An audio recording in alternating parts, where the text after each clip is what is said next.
أعوذ بالله السميع العليم من الشيطان الرجيم. بسم الله الرحمن الرحيم. يا أيها الذين آمنوا أطيعوا الله وأطيعوا الرسول وأولي الأمر منكم فإن تنازعتم في شيء فردوه إلى الله والرسول إن كنتم تؤمنون بالله واليوم الآخر ذلك خير وأحسن تأويلا. تمام قسم کی تعریفات، تسبیحات، بڑائی کی بریائی اللہ تعالیٰ کے لیے ہے جو ہم سب کا مالک، خالق، رازق ہے. بے شمار لا تعداد ان گنت درود و سلام امام اعظم، قائد اعظم، امام الانبیاء، اشرف الانبیاء، میرے اور آپ کے رہبر و رہنما سید الاولین والآخرین جناب محمد رسول اللہ صلی اللہ علیہ وآلہ وسلم کی ذات مبارکہ مطہرہ پر. سامعین محترم، سلسلہ تفسیر میں آج سورۃ النساء کی آیت نمبر 59 زیر مطالعہ ہے. اس کی روشنی میں انشاءاللہ چند گزارشات آپ کے گوش گزار کروں گا. اللہ رب العالمین کی حضور دعا ہے اس آیت کی روشنی میں مجھے حق اور سچ کہنے کی توفیق عطا فرمائے اور ہم سب کو سن سنا کر عمل کرنے کی ہمت، طاقت اور توفیق عطا فرمائے. سامعین محترم، انسان کی کامیاب زندگی کے 4 اصول اس آیت میں بیان کیے گئے ہیں اور ایک ملک اور ریاست کی کامیاب ریاست بنانے کے 4 اصول بیان کیے گئے ہیں. انفرادی طور پر اور اجتماعی طور پر اگر ان 4 اصولوں کو آدمی اپنا لیتا ہے، اللہ تعالیٰ اس کی زندگی کو کامیابی و کامرانی سے ہمکنار فرما دیتا ہے اور وہ اس دنیا میں بھی اور آخرت میں بھی کامیاب لوگوں میں شامل ہوگا.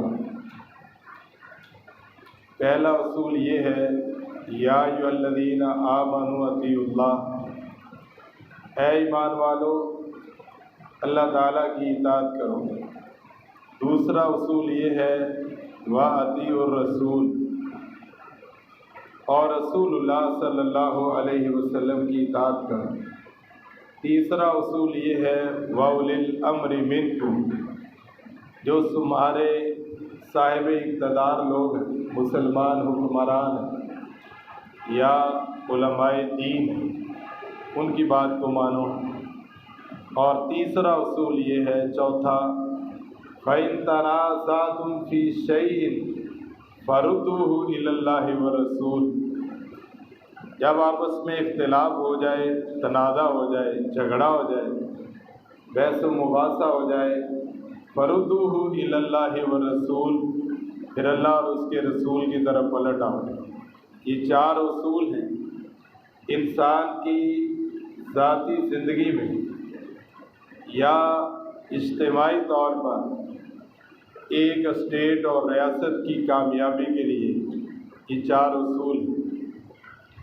پہلا اصول یہ ہے کہ اللہ تعالیٰ ہمارا خالق ہے، وہ ہمارا مالک ہے، وہ مدبر الامور ہے، وہ علی کل شیء قدیر ہے، وہ فعال لما یرید ہے، وہ خالق السماوات والارض ہے، وہ مالک الملک ہے. اس نے اس کائنات کو بنایا ہے، ساری کائنات کو چلانے کا ذمہ اور اختیار اور اقتدار اسی رب کے پاس ہے. ساری کائنات اس رب کی محتاج ہے، اللہ کسی کا محتاج نہیں ہے. اور اس کائنات کو بنانے کے لیے اور چلانے کے لیے جو اللہ تعالیٰ نے اصول و ضوابط طے کیے ہیں، جو قانون سازی کی ہے، جو حلت و حرمت کے اصول بیان کیے ہیں، ان کو مانا جائے اور ان پر عمل پیرا ہوا جائے۔ اللہ تعالیٰ نے اس کام کے لیے اپنے انبیاء کرام علیہم الصلاۃ والسلام کو مبعوث فرمایا، اور وہ آئے، انہوں نے آ کر اللہ تعالیٰ کا تعارف بھی کروایا، اور ان کے لیے بھی یہی حکم تھا کہ تم نے بھی اپنے معاملات میں اللہ تعالیٰ کی بات کو ماننا ہے۔ اور جناب رسول اللہ صلی اللہ علیہ وسلم سے کئی بار ایسے واقعات سرزد ہوئے، آپ سے پوچھا گیا، سوال کیا گیا، آپ سے مسئلہ دریافت کیا گیا، آپ کو علم نہ ہونے کی وجہ سے آپ نے اس کا جواب نہیں دیا اور کہا اس کا جواب کل دوں گا، یا صاف کہہ دیا اس کے بارے میں ابھی اللہ تعالیٰ نے کوئی حکم نازل نہیں کیا۔ جناب حضرت خولہ رضی اللہ تعالی عنہا رسول اللہ صلی اللہ علیہ وسلم کے پاس آئی تھی اور آ کر اپنا مسئلہ پیش کیا تھا۔ اے اللہ کے رسول صلی اللہ علیہ وسلم، میرے شوہر نے مجھے اپنی ماں کی طرح کا کہہ دیا ہے، تو میرے اوپر ایسے حرام ہے جیسے میری والدہ حرام ہے۔ آپ اس کے بارے میں کوئی حل پیش کیجیے، اب ہمیں کیا کرنا ہے؟ کائنات کے رب نے ابھی تک اس کے بارے میں کوئی فیصلہ نہیں دیا تھا۔ جناب رسول اللہ صلی اللہ علیہ وسلم نے کہا اللہ کا کوئی فیصلہ نہیں آیا، جواب نہیں دیا، چونکہ جو رسول ہوتا ہے وہ بھی اللہ کے قانون کا پابند ہوتا ہے، اللہ کے فیصلے کا پابند ہوتا ہے، چونکہ وہ کائنات کا رب ہے، اور رسول کو یہ اتھارٹی، یہ اعزاز، یہ شرف، یہ عظمت، یہ مقام ملا ہے، اس اللہ رب العالمین کی طرف سے ملا ہے۔ اس اللہ نے ان کو رسول کے لیے چنا ہے، اس اللہ نے ان کو نبوت کے لیے چنا ہے، وہ اللہ کے چنیدہ اور برگزیدہ ہیں، لیکن اللہ کے حکم کے پابند ہیں۔ جناب حضرت خولہ رضی اللہ تعالی عنہا کو اس کا جواب نہیں دیا، کہا ابھی تک اللہ نے اس کے بارے میں کوئی حکم نازل نہیں کیا۔ جناب حضرت عائشہ رضی اللہ تعالی عنہا بیان کرتی ہیں، جناب خولہ وہیں پر ایک جگہ پر رک گئی اور پتہ نہیں کیا کچھ کہا۔ تھوڑی دیر گزری، جناب رسول اللہ صلی اللہ علیہ وسلم نے آواز دی عائشہ، کہا جی اللہ کے رسول صلی اللہ علیہ وسلم حاضر۔ کہا خولہ کہاں ہے؟ کہا ابھی ادھر انتظار کر رہی ہیں، کہا ان کو بلائیں۔ کائنات کے رب نے خولہ کے لیے اصول بیان کر دیا ہے۔ حضرت عائشہ رضی اللہ تعالی عنہا بیان کرتی ہیں، میں نے تعجب کیا اور الفاظ یہ ہیں، واہ میرے اللہ، خولہ میرے قریب ہی تو تھی، میں نے خولہ کی گفت و شنید کو نہیں سنا، تو ساتواں آسمان کے اوپر بیٹھا ہوا خولہ کی باتوں کو سن رہا تھا۔ کیا پتہ چلا؟ وقت کا جو نبی اور رسول ہوتا ہے وہ بھی اللہ کی اطاعت ہی کرتا ہے، اللہ جیسے کہتے ہیں ویسے کرتا ہے۔ اللہ رب العالمین کی اطاعت کی جائے، اور اس کے لیے انبیاء اور رسول کے ذریعے اسلامی نظام اور اسلامی خلافت کا جو تقاضا کیا جاتا ہے وہ بھی یہی ہے۔ اور جو نبی ایک اسٹیٹ کا افتتاح کرتے ہیں تو اس کی بنیاد بھی اللہ تعالیٰ کا قانون ہی ہوتی ہے۔ آج فرق یہی ہے اسلامی نظام حکومت میں اور دوسرے دنیا کے نظاموں میں، بنیادی فرق یہ ہے، جو اسلامی نظام حکومت ہوتا ہے، جو اسلامی خلافت ہوتی ہے، اس میں اقتدار اعلیٰ اللہ کی ذات کو مانا جاتا ہے، وہ مقتدر اعلیٰ ہے، وہ اللہ کی ذات اقتدار اعلیٰ ہے، سب سے بڑا اقتدار اسی کو حاصل ہے، جو وہ کہے گا جیسے کہے گا ویسے کیا جائے گا۔ اور باقی جو نظام ہیں ان کے اندر اقتدار اعلیٰ عوام کو اور عوام کے اراکین کو اور ایک مخصوص ادارے کو اقتدار اعلیٰ کی اتھارٹی دی جاتی ہے کہ جو وہ چاہے وہ فیصلہ کرے. وہ ملک کی عوام کی قسمت کا فیصلہ ایک ادارہ کرے گا، عوام کے نمائندے کریں گے. لیکن اسلامی نظام اور خلافت کے نظام کا اصول یہ ہوتا ہے، اگر فیصلہ ہوگا تو اللہ کے حکم کے مطابق ہوگا. سب سے بڑا قانون دان اللہ تعالیٰ ہے، سب سے بڑا اقتدار اللہ تعالیٰ کا ہے. انسان کی ذات میں جب یہ اصول طے ہو جاتا ہے کہ انسان اس بات کو بھانپ جائے میرا رب مجھے جو حکم دے گا میں نے وہ کرنا ہے، آج کے بعد میری مرضی نہیں چلے گی. سب سے سپرلیٹو ڈگری اللہ تعالیٰ کے حکم کو حاصل ہے. وہ اقتدار اعلیٰ کا مالک ہے. میرا جسم میرے رب کی امانت ہے. میری آنکھیں، میرے ہاتھ، میرے پاؤں، میرا دھڑکنے والا دل میرے رب نے مجھے دیا ہے.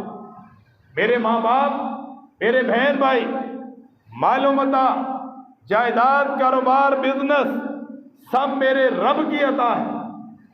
لہذا میرا دل اگر دھڑکے گا، زبان اگر بولے گی، قدم اگر اٹھے گا، ہاتھ اگر پکڑے گا، وہ اللہ کے حکم کے مطابق چلے گا. اور اسلامی حکومت اگر یہ فیصلہ کر لے کہ ہم اللہ کے اصولوں کے مطابق اپنے معاملات طے کریں گے، یہ کامیابی والا اصول ہے.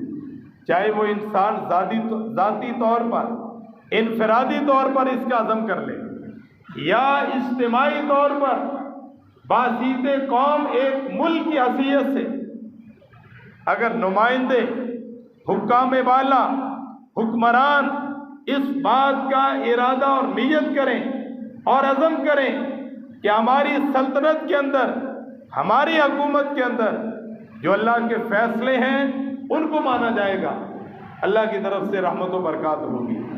اللہ اس بندے کو، اللہ اس ملک کو کامیابی و کامرانی سے ہمکنار کرے گا. یہ وہ پہلا اصول ہے. یا ایھا الذین آمنوا اطیعوا اللہ، اے ایمان والو اللہ کی اطاعت کرو، اللہ کی بات کو مانو، اللہ کے فیصلوں کو مانو، اللہ رب العالمین کے احکامات کو مانو، اللہ تعالیٰ کی آیات مبینات کو مانو، اللہ رب العالمین کے اصول و ضوابط کو مانو، اللہ تعالیٰ کی حدود و قیود کو مانو. اور دوسرا اصول یہ دیا وَأَطِیعُوا الرَّسُولَ، اور رسول کی اطاعت کرو. جو اللہ کے نمائندے ہیں، باسیط نبی اور رسول بن کے آئے، جو اللہ کے پیمبر ہیں، جو اللہ کے پیغام رساں ہیں، جو اللہ رب العالمین کے برگزیدہ اور چنیدہ ہیں، ان کی اطاعت کی جائے اور ان کی بات کو مانا جائے. اللہ رب العالمین کے بعد رسول اللہ صلی اللہ علیہ وسلم کی اطاعت کا حکم دیا گیا، اور نبی صلی اللہ علیہ وسلم نے عملی طور پر اللہ رب العالمین کے احکامات پر عمل کر کے لوگوں کو یہ سمجھایا کہ اللہ کے احکامات پر عمل کرنا آسان ہے. اور رسول اللہ صلی اللہ علیہ وسلم کی اطاعت اس لیے بھی ضروری ہے کہ اللہ کے احکامات کی پوری وضاحت وقت کا نبی کرتا ہے. بعض ایسے احکامات ہوتے ہیں جن کا اشارہ موجود ہوتا ہے لیکن کرنے کا انداز اور طریقہ اللہ رب العالمین نے بیان نہیں کیا. نماز ہے، نماز کا طریقہ قرآن میں موجود نہیں ہے. نماز پڑھنے کا حکم ہے، کتنی نمازیں ہیں، ٹائم کیا ہے، اور اس کے لیے سنن کیا ہے، فرائض کیا ہے، نوافل کیا ہے، کس طرح انداز، ایک رکعت میں کتنے سجدے ہیں، کتنے رکوع ہیں، تسبیحات کیا ہیں، انداز کیا ہوگا، طریقہ کیا ہوگا، یہ رسول اللہ صلی اللہ علیہ وسلم سے ہمیں پتہ چلے. گویا کہ اللہ کے احکامات کو رسول اللہ صلی اللہ علیہ وسلم کے بغیر سمجھا نہیں جا سکتا. روزہ ہے، روزے کے مسائل کیا ہیں، حج ہے، حج کے مسائل کیا ہیں، یہ اللہ کی پاک کلام کتاب اللہ کے اندر موجود نہیں ہے. اشارے موجود ہیں لیکن وہ کون بتائیں گے، اس کی تشریح کون کریں گے، تفسیر کون کریں گے، وقت کے نبی کریں گے جناب محمد رسول اللہ صلی اللہ علیہ وسلم نے وہ ساری کی ساری تفسیر، وہ ساری کی ساری تشریح عملی شکل میں پیش کی۔ اس لیے کائنات کے رب نے کہا لَقَدْ كَانَ لَكُمْ فِي رَسُولِ اللَّهِ أُسْوَةٌ حَسَنَةٌ، رسول اللہ صلی اللہ علیہ وسلم کی زندگی تمہارے لیے بہترین نمونہ ہے۔ یہ دوسرا اصول ہے کہ اگر انسان ذاتی طور پر، انفرادی طور پر اگر یہ عزم اور ارادہ کرے آج کے بعد میری زندگی کا ہر معاملہ رسول اللہ صلی اللہ علیہ وسلم کے حکم کے مطابق گزرے گا، اور حکام والا اس بات کا اعادہ کریں اور اس بات کا عزم اور ارادہ کریں کہ ہمارا نظام حکومت، ہمارے معاملات رسول اللہ صلی اللہ علیہ وسلم کے بتائے ہوئے طریقوں کے مطابق گزریں گے، پھر ہماری انفرادی اور اجتماعی زندگی میں اللہ رب العالمین کی طرف سے رحمت و برکات کا نزول آئے گا۔ اس لیے تو کائنات کے رب نے کہا من یطیع الرسول فقد اطاع اللہ، جو رسول اللہ صلی اللہ علیہ وسلم کی اطاعت کرتا ہے وہ حقیقت میں اللہ کی اطاعت کرتا ہے۔ ومن تولی فما ارسلناک علیہم حفیظا، اور جو آپ کی نافرمانی کرتا ہے، روگردانی کرتا ہے، اعراض کرتا ہے، منہ موڑ لیتا ہے اور اپنی مرضی کرتا ہے، آپ اس کے اوپر نگہبان نہیں ہیں، اس کی نگہبانی ہم کر رہے ہیں۔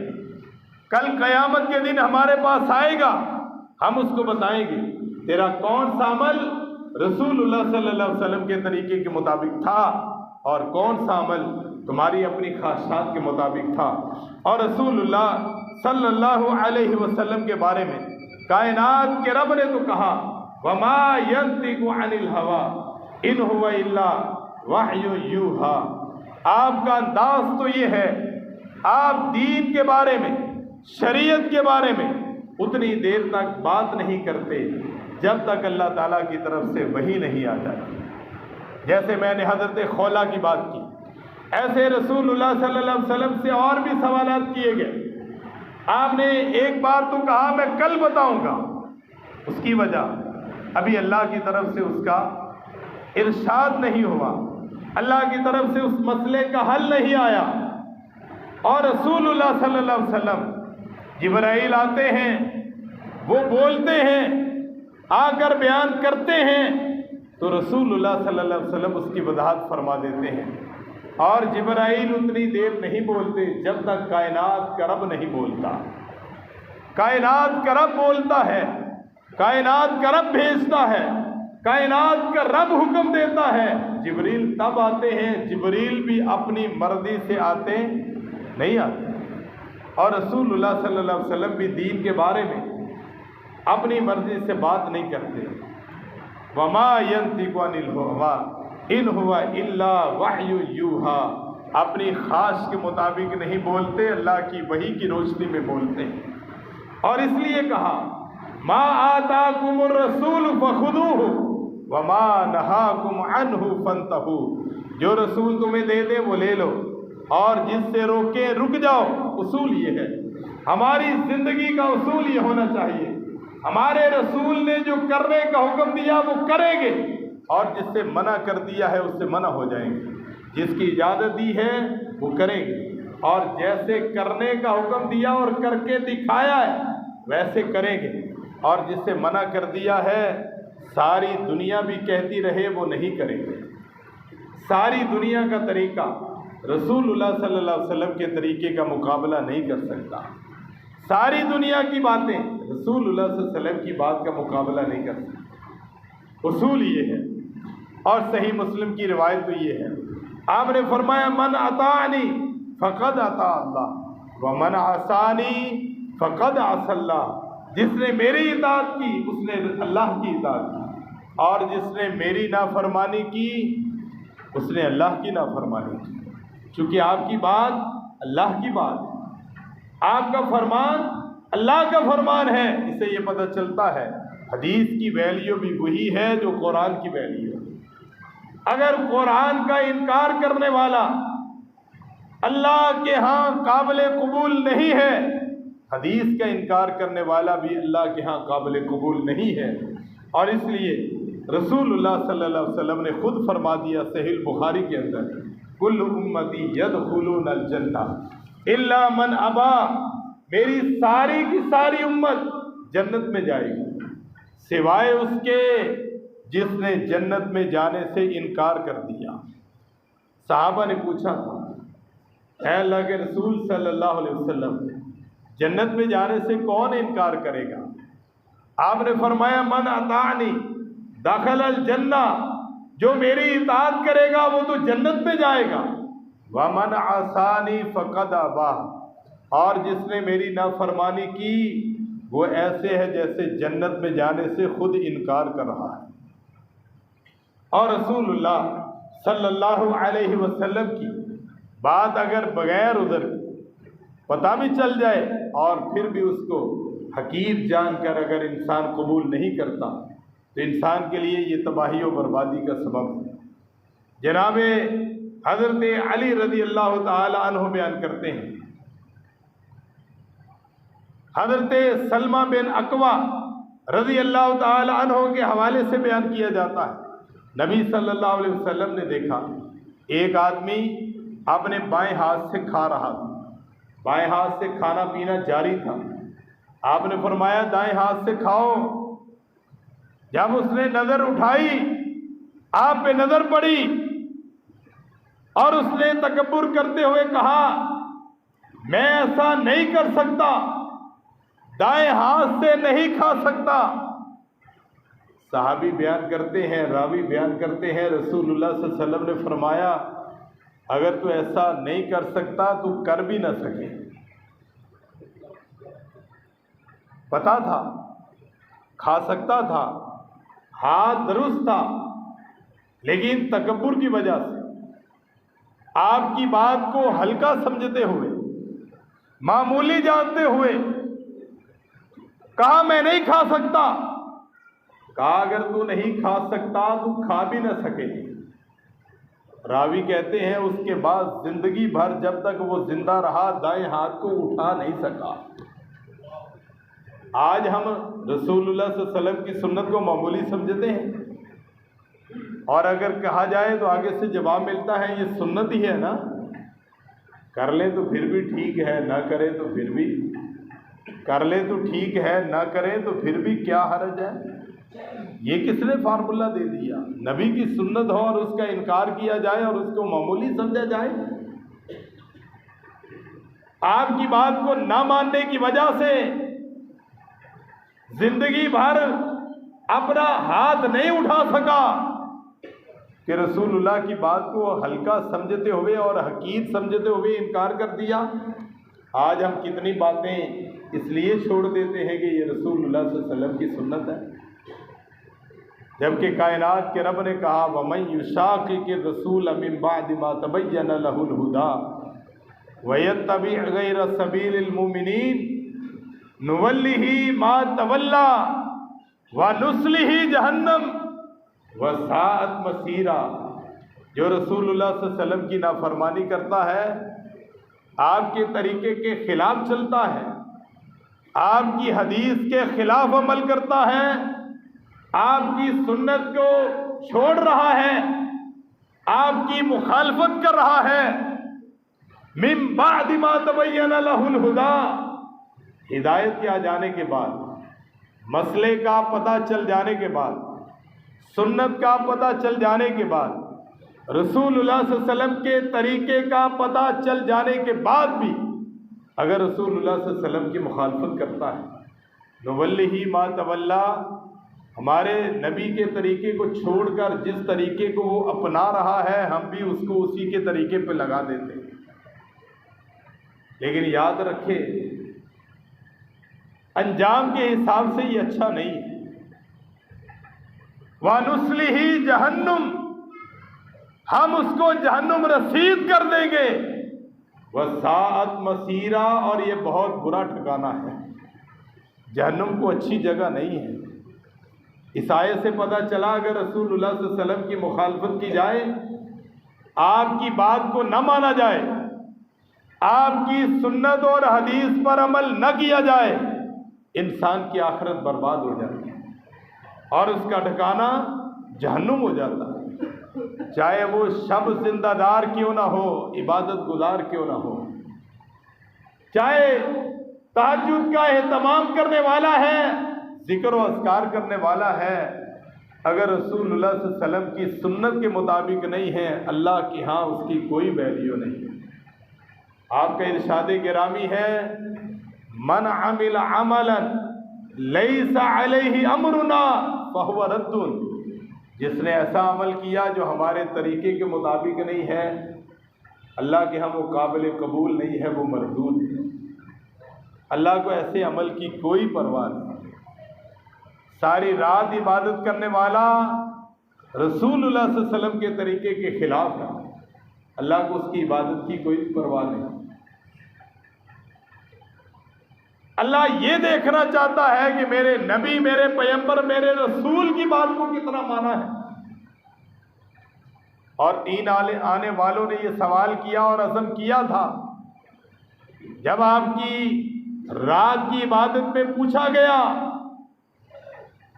آپ کی زوجہ محترمہ نے بتا دیا، وہاں کھڑے کھڑے عزم کیا، میں یہ کروں گا، میں یہ کروں گا، میں یہ کروں گا، ساری رات عبادت کروں گا، بغیر چھوڑے ہمیشہ کا روزہ رکھوں گا، اور شادی بھی نہیں کروں گا، تاکہ اللہ کی عبادت میں کوئی خلل اور رکاوٹ نہ آئے۔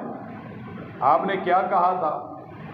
میں رات کو سوتا بھی ہوں، عبادت بھی کرتا ہوں، میں روزہ رکھتا بھی ہوں، روزہ چھوڑتا بھی ہوں، میں نے شادیاں بھی کی ہوئی ہیں۔ گویا میری سنت یہ نہیں ہے کہ ہمیشہ کا روزہ رکھا جائے، میری سنت یہ نہیں ہے کہ پوری رات عبادت کی جائے، میری سنت یہ نہیں ہے کہ شادیوں سے انکار کیا جائے۔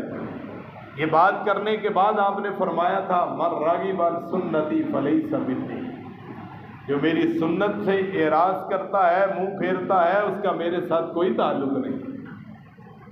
حضرات گرامی قدر، قرآن مجید کی آیات سے اور حدیث مبارکہ سے یہ بات سمجھ میں آتی ہے، اگر رسول اللہ صلی اللہ علیہ وسلم کی مخالفت کی جائے اور اس دوسرے اصول کو نہ مانا جائے تو انسان کی ہلاکت ہے۔ اور اللہ کہتے ہیں، فَلْيَحْذَرِ الَّذِينَ يُخَالِفُونَ عَنْ أَمْرِهِ أَن تُصِيبَهُمْ فِتْنَةٌ أَوْ يُصِيبَهُمْ عَذَابٌ أَلِيمٌ، جو رسول اللہ صلی اللہ علیہ وسلم کی مخالفت کرتے ہیں ان کو ڈر جانا چاہیے، اس سے پہلے کہ ان کو کوئی مصیبت آ پکڑے یا ان کو دردناک عذاب میں ڈال دیا جائے۔ ان کو اس بات سے ڈر جانا چاہیے کہ کہیں اللہ کی طرف سے پکڑ نہ آ جائے، کہیں اللہ رب العالمین کی ناراضگی نہ آ جائے، کہیں ان کو آزمائشوں میں نہ ڈالا جائے اور ان کی آخرت برباد نہ ہو جائے۔ اور کل قیامت کا دن ہوگا، یوم تقلب وجوہہم فی النار یقولون یا لیتنا اطعنا اللہ واطعنا الرسول، کل قیامت کا دن ہوگا، جہنم کی آگ کے اندر ان کے چہروں کو الٹ پلٹ کیا جائے گا اور یہ بات کہیں گے، یا لیتنا، ہائے افسوس، اطعنا اللہ واطعنا الرسول، کاش ہم اللہ اور اس کے رسول کی اطاعت کرتے۔ انا اطعنا سادتنا وکبراءنا فاضلونا السبیل، ہم نے اپنے بڑوں کی بات کو مانا، اپنے چودھری اور سرداروں کی بات اور وڈیروں کی بات کو مانا، اپنے سیاسی رہنما اور مذہبی رہنماؤں کی بات کو مانا، اللہ رسول کے مقابلے میں ہم نے ان کی بات کو ترجیح دی، آج ہم ناکام ہو گئے۔ کاش اللہ رسول کی بات کو مانتے، پھر اللہ سے یہ کہیں گے، اللہ انہوں نے ہمیں ورگلایا تھا، ہم ان کی وجہ سے صراط مستقیم سے ہٹ گئے، ہم ان کی وجہ سے جنت کے راستے سے ہٹ گئے، اللہ ان کے اوپر اپنی لعنت کو برسا دے،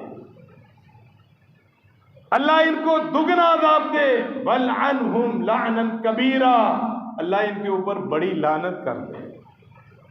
لیکن یہ بات نہیں مانی چاہیے، اللہ نے تمہیں عقل فہم شعور دیا تھا، تمہیں یہ نہ پتہ چلا کہ اللہ رسول کے مقابلے میں تم کس کی بات کو ترجیح دے رہے ہو۔ یہ عذر قابل قبول نہیں ہوگا۔ اللہ نے عقل، فہم، شعور، دانشوری دی ہے، کم از کم یہ تو بندہ ہی کر سکتا ہے، یہ تو اس کو پتا ہے میرے رب کا حکم ہے، میرے رسول کا حکم ہے، جس کا میں نے کلمہ پڑھا وہ مجھے یہ کرنے کو کہہ رہے ہیں، یہ صاحب مجھے یہ کرنے کو کہہ رہے ہیں، اب فیصلہ تو میرے اوپر ٹھہر گیا، میں اللہ رسول کی بات کو مانوں یا اپنے مسجد کے امام کی بات کو مانوں یا وقت کے امام کی بات کو مانوں۔ اگر ہم اللہ رسول کی بات کو مانیں گے فائدہ ہی فائدہ ہے۔ وَمَن يُطِعِ اللَّهَ وَرَسُولَهُ فَقَدْ فَازَ فَوْزًا عَظِيمًا، جو اللہ رسول کی بات کو مانتا ہے وہ بڑی کامیابی کو پا لے گا۔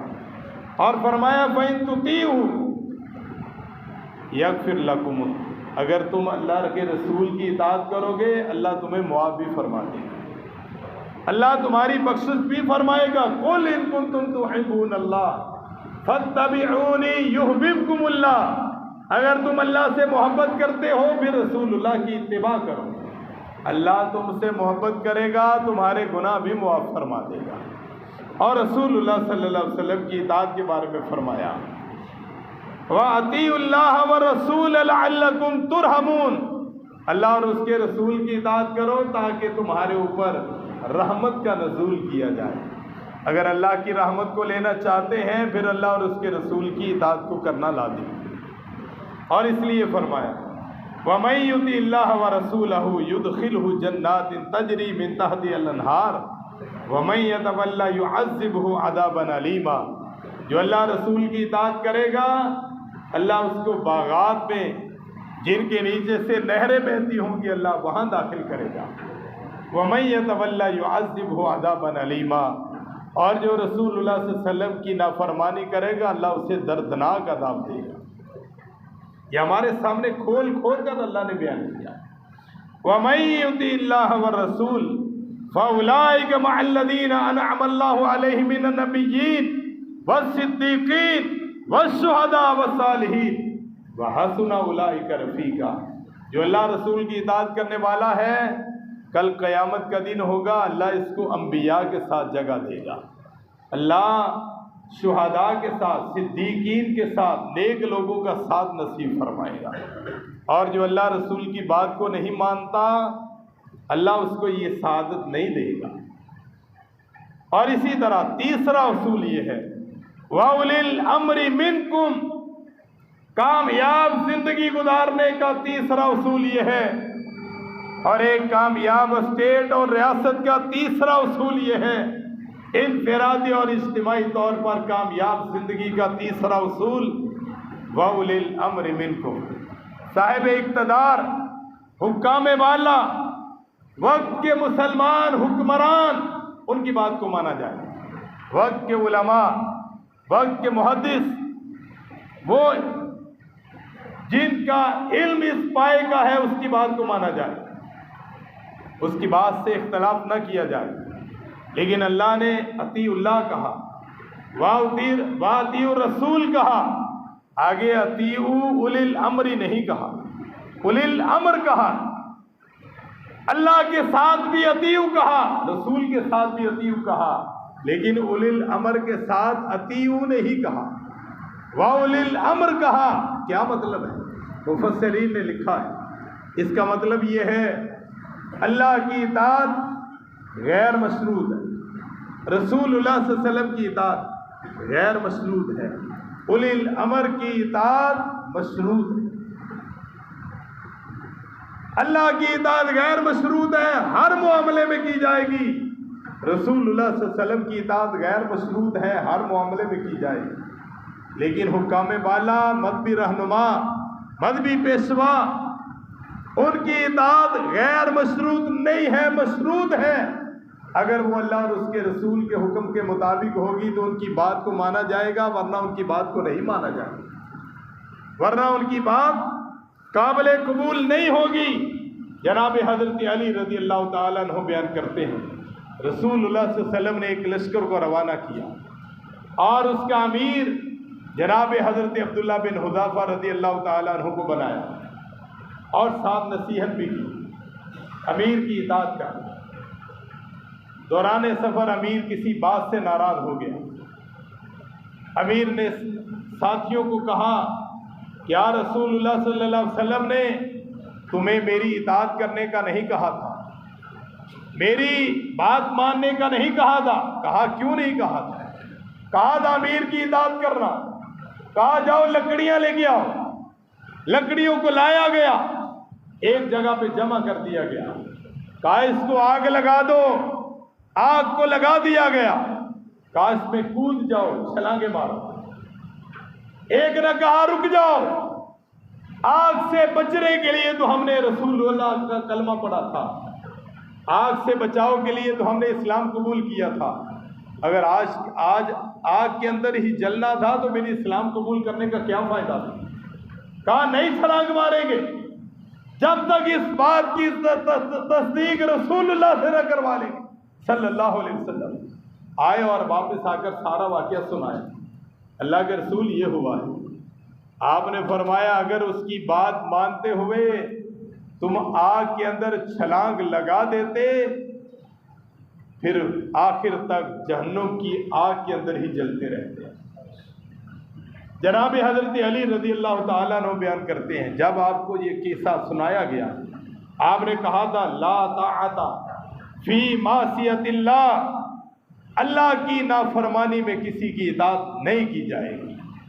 اور فرمایا انما طاعت فی المعروف، نیکی کے کاموں میں ان کی اطاعت کی جائے گی، اور جو نیکی کے کام نہیں ہوتے ان کاموں میں ان کی اطاعت نہیں کی جائے گی.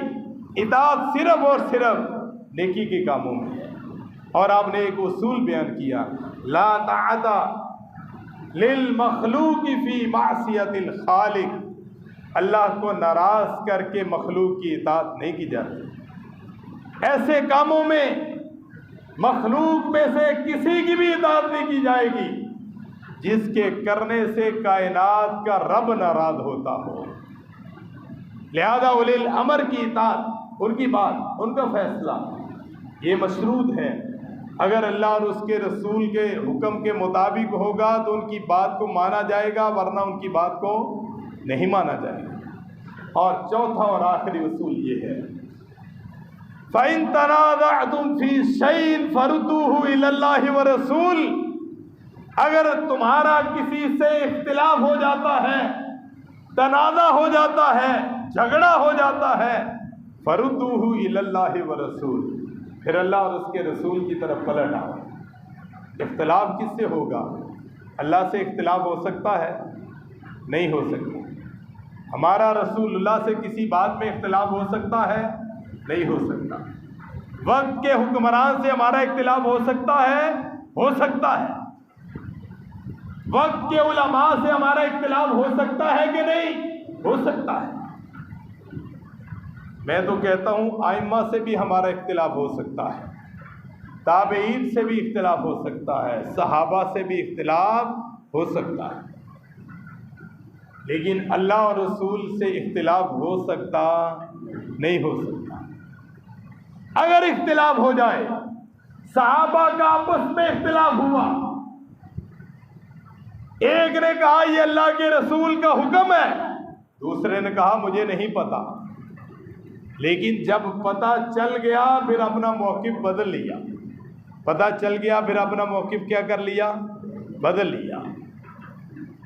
پھر پلٹ آئے فَرُدُّوهُ إِلَى اللَّهِ وَرَسُولِهِ، آ کر دروازہ کھٹکھٹایا. جناب عمر گھر کی مصروفیت کی وجہ سے باہر نہیں نکلے. پھر دروازہ کھٹکھٹایا، آپ جواب بھی نہ دے سکے، باہر بھی نہ نکلے. تھوڑی دیر کے بعد پھر دروازہ کھٹکھٹایا، دستک دی، پھر وہی ہوا. تھوڑی دیر کے بعد باہر نکلے، دیکھا ایک آدمی جا رہا ہے. کہا کس نے دروازہ کھٹکھٹایا اور دستک دی تھی؟ کہا وہ جا رہا. کہا اس کو بلایا جائے. بلایا گیا. کہا کیا مسئلہ ہے؟ کہا کام کے لیے آیا تھا. کہا پھر واپس کیوں چلے گئے؟ کہا ہمیں حکم ہی یہی ملا ہے. کہا کیا حکم؟ کہا رسول اللہ صلی اللہ علیہ وسلم نے فرمایا ہے 3 دفعہ دستک دو، آواز دو، دروازہ کھٹکھٹاؤ، بیل دو، اگر کوئی نہ آئے تو پھر چلے جاؤ، پھر وہاں رکے نہ رہو، پھر اونچی آوازیں اور ہارن اور بیلیں اور بار بار دروازے کو نہ کھٹکھٹایا جائے۔ کہا مجھے تو نہیں پتا، کہا میں نے رسول اللہ صلی اللہ علیہ وسلم سے سنا، امیر المومنین تھے۔ کہا اس کے اوپر کوئی گواہ، کوئی دلیل کہ واقعی تم نے رسول اللہ صلی اللہ علیہ وسلم سے سنا ہے؟ اور کہا اس کی دلیل ڈھونڈ کے مجھے پیش کرو۔ صحابہ کے پاس آئے، آ کر یہ واقعہ سنایا۔ ایک صحابی کھڑے ہو، کہا میں نے بھی سنا تھا، اور ساتھ لیا جناب عمر کے پاس آئے، کہا میں نے بھی سنا تھا۔ آپ نے اپنا موقع بدل لیا، کہا اگر تم نے یہ سنا ہے، گواہی دیتے ہو تو پھر ٹھیک ہے، حدیث آ گئی، آپ کا فرمان آ گیا، فوراً اپنا موقع بدل لی۔ اختلاف ہو سکتا، ہم میں بھی اختلاف ہو سکتا، ایک مسئلہ یہ ہے، دوسرا یہ ہے، بلکہ آج تو اختلافات کی بھرمار، ہر بات میں اختلاف۔ اگر ہم نماز کا لیں، اختلاف سے بھری ہوئی، نماز کی ابتدا اذان سے، اذان میں بھی اختلاف، اذان کی ابتدا کیسے کی جائے گی؟ ایک اٹھتا ہے وہ کہتا ہے اذان کی ابتدا الصلاۃ والسلام علیک یا رسول اللہ سے کی جائے گی، دوسرا اٹھتا ہے اذان کی ابتدا اعوذ باللہ من الشیطان الرجیم سے کی جائے گی، ایک اٹھتا ہے اذان کی ابتدا بسم اللہ الرحمن الرحیم سے کی جائے گی، ایک اٹھتا ہے اذان کی ابتدا اللہ اکبر سے کی جائے گی۔ اختلاف تو ہو گیا، ہم کیا کریں؟ دونوں عالم دین ہیں، ایک یہ کہتا ہے، دوسرا یہ کہہ رہا ہے، ہمیں حکم کیا ہے؟ ہم دونوں سے یہ کہیں، جناب والی آپ ہمیں رسول اللہ صلی اللہ علیہ وسلم کا فرمان بتائیں۔ آپ نے بھی اذان کی ابتدا صحابہ کو اذان سکھائی تھی، اور اذان کی ابتدا کہاں سے ہوئی تھی؟ جب یہ کہا جائے گا پھر وہ مجبور ہوگا حدیث کی طرف پلٹنے سے۔ ہمارا سوال ہی غلط ہوتا ہے۔ اس کے بارے میں آپ کا موقف کیا ہے؟ جناب امام مالک سے آ کر کسی نے پوچھا اس مسئلے کے بارے میں آپ کا کیا خیال ہے، آپ کا موقف کیا ہے؟ آپ نے کہا اپنا جواب درست کیجئے، سوال درست کیجئے۔ کہا سوال درست ہے، اپنا موقف اور اپنا خیال بیان کیجئے۔ کہا تمہارا سوال غلط ہے، اپنے سوال کو درست کرو۔ کہا کیسے درست کیا جائے؟ کہا تم مجھے یہ کیوں پوچھتے ہو کہ اس کے بارے میں تمہارا کیا خیال ہے؟ امام مالک کی کیا حیثیت ہے کہ وہ اللہ رسول کے مقابلے میں اپنا خیال بیان کرے؟ تم مجھ سے یہ پوچھو کہ اس کے بارے میں اللہ رسول کا فرمان کیا ہے۔ جب یہ پوچھا جائے گا پھر وہ مجبور ہوگا اللہ رسول کے فرمان کو ڈھونڈنے پر، پڑھنے پر، اور اس کا حوالہ دینے پر، اور وہ دکھانے پر۔ جب ہمارا سوال ہی غلط ہے تو جواب بھی تو غلط ہی آئے گا۔ جب ہمارا موقف یہ ہوگا، ہمیں حکم یہ ہے فَإِن تَنَازَعْتُمْ فِي شَيْءٍ فَرُدُّوهُ إِلَى اللَّهِ وَرَسُولِهِ، جب تمہارا کسی معاملے میں اختلاف ہو جاتا ہے پھر اللہ اور اس کے رسول کی طرف پلٹ آؤ۔ لہذا اختلاف ہو گیا، اذان کی ابتدا کہاں سے ہوگی، لہذا اس کے بارے میں ہمیں دکھایا جائے۔ رسول اللہ صلی اللہ علیہ وسلم نے جناب بلال رضی اللہ تعالیٰ عنہ اور دوسرے صحابہ کو اذان سکھائی تھی۔ جو آپ نے اذان سکھائی تھی اس کی ابتدا کیسے ہوئی تھی؟ جھگڑا ختم ہوگا کہ نہیں ہوگا؟ ہو جائے گا۔ پھر اذان کے الفاظ کیا ہیں؟ اذان کے الفاظ بھی مختلف ہیں۔ پھر وہ اذان پوچھی جائے پوری اذان کیا ہے، جھگڑا ختم ہوگا کہ نہیں ہوگا؟ پھر اذان کے بعد کیا پڑھا جائے گا، اس میں بھی اختلاف۔ اب اس کے بارے میں بھی اگر پوچھا جائے رسول اللہ صلی اللہ علیہ وسلم نے کیا فرمایا ہے، اختلاف ختم ہو جائے گا، ورنہ جھگڑے تو رہیں گے۔ اذان کے لیے آئیں گے اور اس کے بعد نماز کے لیے، نماز کی ابتدا میں پھر اختلاف ہے، نیت کی جائے گی یا نہیں کی جائے گی، نیت کرنی ہے تو کیسے کرنی ہے، کن الفاظ سے کرنی ہے یا الفاظ کے بغیر کرنی ہے، نیت دل کا معاملہ ہے یا زبان کا معاملہ ہے، اختلاف۔ اب اس اختلاف کا حل کیا ہے؟ اللہ ہمیں کیا حکم دیتے ہیں؟ فردوہ الی اللہ ورسول، اللہ اور اس کے رسول کی طرف پلٹ آؤ۔ جب رسول اللہ سے پوچھیں گے، احادیث کو دیکھیں گے، صحابہ رسول اللہ کی نماز بیان کریں گے تو وہ بتائیں گے آپ نماز کی ابتدا اللہ اکبر سے کیا کرتے تھے۔ پھر ہاتھوں کو کیسے اٹھانا ہے، کانوں کو لگانا ہے یا نہیں لگانا، کہاں تک اٹھانا ہے، کون بتائے گا؟ اختلاف ہے۔ فردوہ الی اللہ ورسول، آئیے عزم کیجئے، اللہ رسول کی طرف پلٹیے، رسول اللہ کی نماز کو چیک کیجئے، آپ ہاتھ کہاں تک اٹھاتے ہیں؟ اختلاف ختم ہوگا کہ نہیں ہوگا؟ پھر ہاتھ باندھنے کہاں ہے؟ اختلاف ہے، باندھنے بھی ہیں یا نہیں باندھنے؟ باندھنے ہیں تو سینے پر، ناف پر، ناف کے نیچے، کہاں باندھنے ہیں؟ اختلاف ہے۔ حکم ہمیں یہ ہے فردوہ الی اللہ ورسول، اللہ رسول کی طرف آ جاؤ، سارے اختلافات مٹ جائیں گے۔ پھر رکوع میں جانا ہے اور سورۃ الفاتحہ پہ جاری نمازوں میں آمین کو کہنا ہے کہ نہیں کہنا، اونچی کہنا، آہستہ کہنا، اختلاف ہے کہ نہیں اختلاف؟ اختلاف کا حل کیا ہے؟ فردوہ الی اللہ ورسول۔ اگر رسول اللہ بھی آمین کہہ رہے ہوں اور صحابہ بھی آمین اور ان کی آمین سے مسجد گونج جائے، پھر ہمیں کوئی چیز روک نہیں سکتی کہ ہم آمین نہ کہیں۔ پھر رکوع کیسے جانا ہے، رفع الیدین کرنا ہے کہ نہیں کرنا؟ اختلاف ہے، حل کیا ہے؟ فردوہ الی اللہ ورسول۔ اللہ کا قرآن کہتا ہے اختلاف ہو جائے فردوہ الی اللہ ورسول، پھر رسول کی طرف آ جاؤ، اللہ کی طرف آ جاؤ۔ اللہ ھذا القیاس، ہمارا وقت ہو چکا۔ آج کے جتنے اختلافات ہیں ان کا چوتھا اصول یہ ہے فردوہ الی اللہ ورسول۔ اختلافات ہو جانا کوئی بڑی بات نہیں ہے، لیکن ان کو ہم اسی تناظر میں دیکھیں گے جو اللہ اور اس کے رسول نے بیان کیا، جو اللہ اور اس کے رسول نے کہا ہے۔ اس سے بڑے بڑے ہمارے اختلافات ہیں، لیکن جو ہمارے متعلقہ ہیں، جن کی ہم سے پوچھ گچھ ہونی ہے، جن کا ہمارے اوپر انحصار ہے، جن کا قیامت کو ہم نے جواب دینا ہے، فردوہ الی اللہ ورسول، پھر ہم اس کو کس کی طرف پلٹائیں گے؟ اللہ اور اس کے رسول کی طرف پلٹائیں گے۔ اللہ اور اس کے رسول کے دیے ہوئے نظام کی روشنی میں دیکھیں گے۔ اللہ رب العالمین فرماتے ہیں ذالک خیر و احسن تاویلا، یہ تمہارے لیے بہتر ہے۔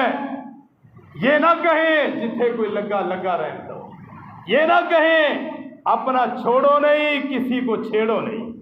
آج عجیب مصیبت ہے، ہمارے ہاں یہ بڑا فکرہ مشہور ہے، ساڈا مولوی بڑا چنگا ہے، اس نے آج تک کبھی کسی کے خلاف بات نہیں کی۔ اور بھائی اللہ رسول کی بات اگر کسی کے خلاف ہوتی ہے تو ہم کیا کر سکتے ہیں؟